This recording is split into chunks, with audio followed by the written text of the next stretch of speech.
Hello and welcome to the Home Turn YouTube channel. It is your presenter Josh back again with another video. Today we're going to be previewing this weekend's action from Newbury and Doncaster. Obviously the flat is now officially back at Doncaster this weekend, and obviously we've still got the jumps there at Newbury from Friday and Saturday. I have three tips for you guys come this weekend. One will be on the Friday at Newbury, and then one will be on the Saturday at Newbury, and then the other one will be at Doncaster on the flat.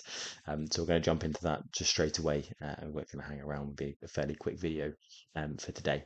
So as I said, the first race I really want to kind of look into in regards to a selection is going to be Friday's card at Newbury at the 448, um, which is a 3 mile class 3 handicap hurdle. The Steve Jobar M&D handicap hurdle, to be more precise.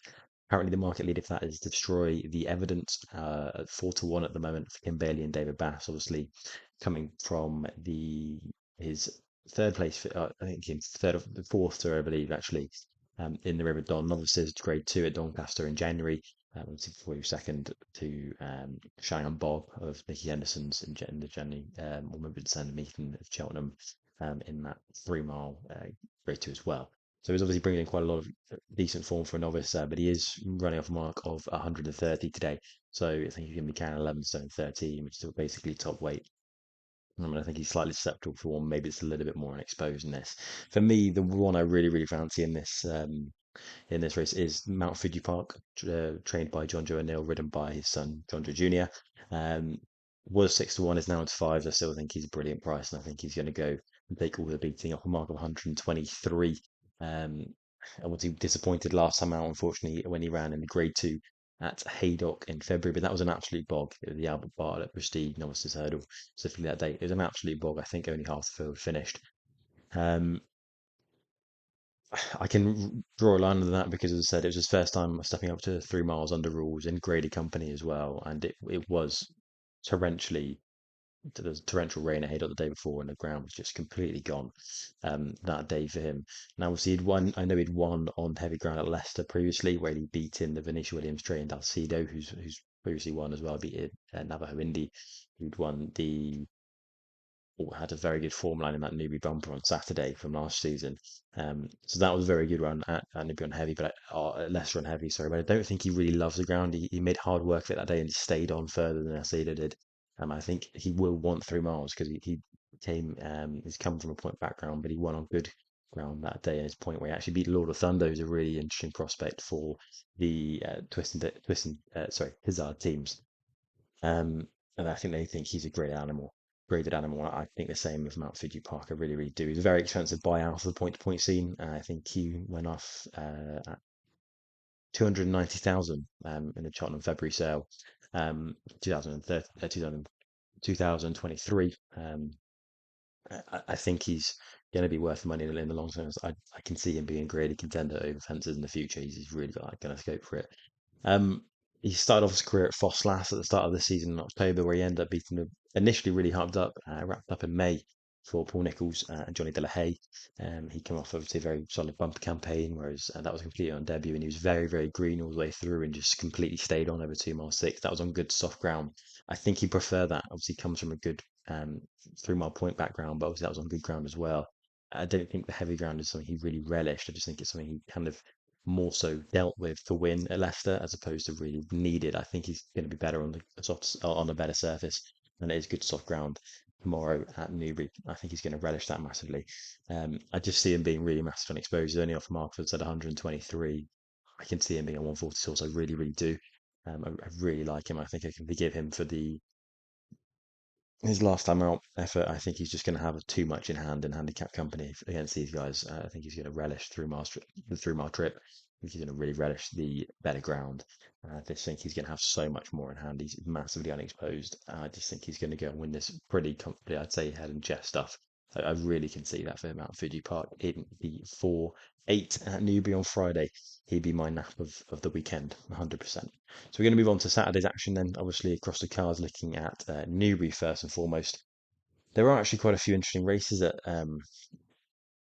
Newbury on Saturday. I'm just getting it up now. There obviously has that John Hayne Memorial Novices Hurdle at Class 3.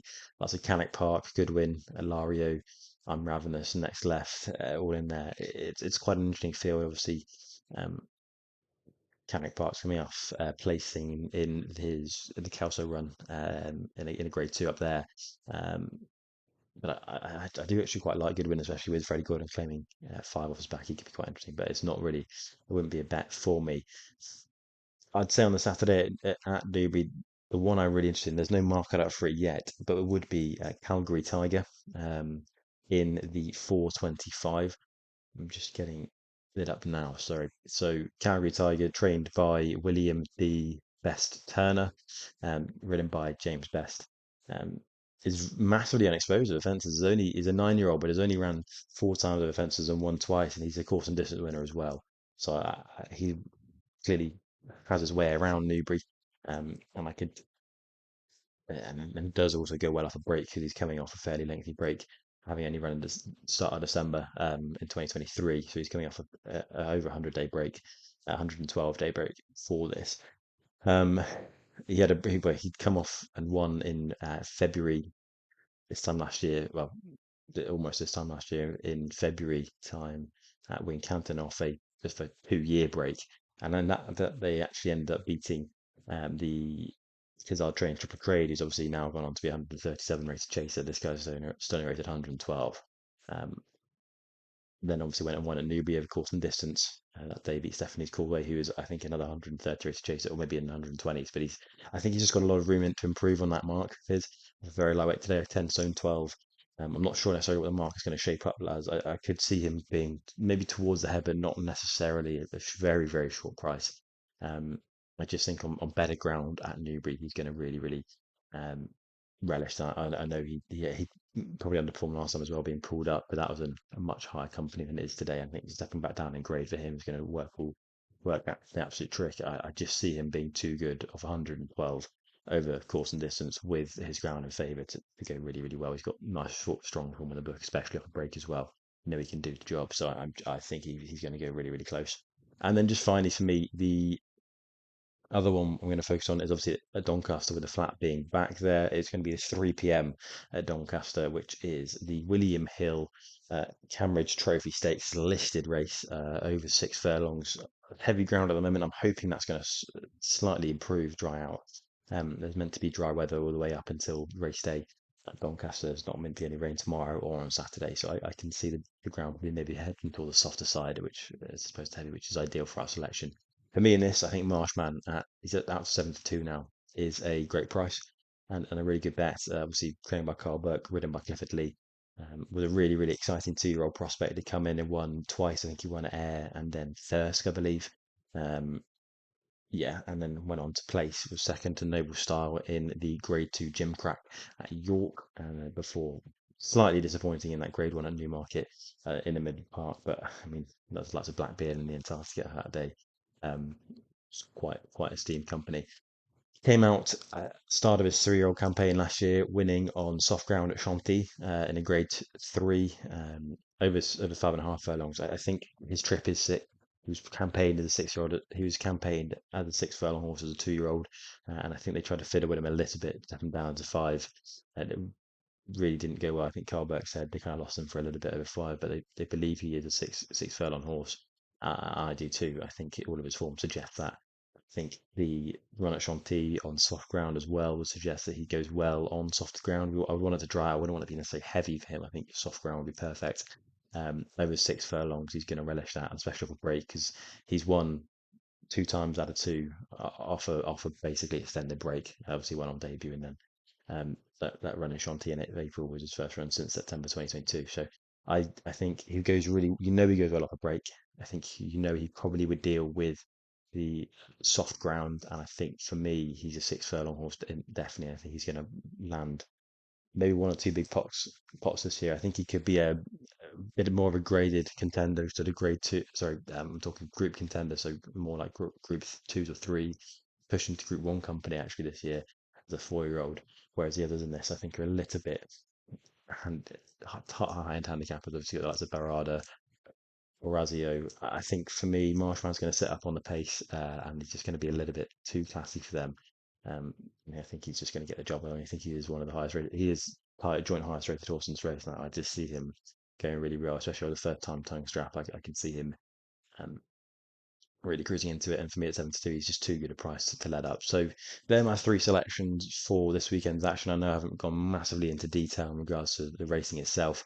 I just wanted to get a video out with the tip stuff, obviously, because I had one on Friday and this is recorded on Thursday night. So I just wanted to get something up for you guys. Hopefully they all go well. Please let me know in the comments who you like.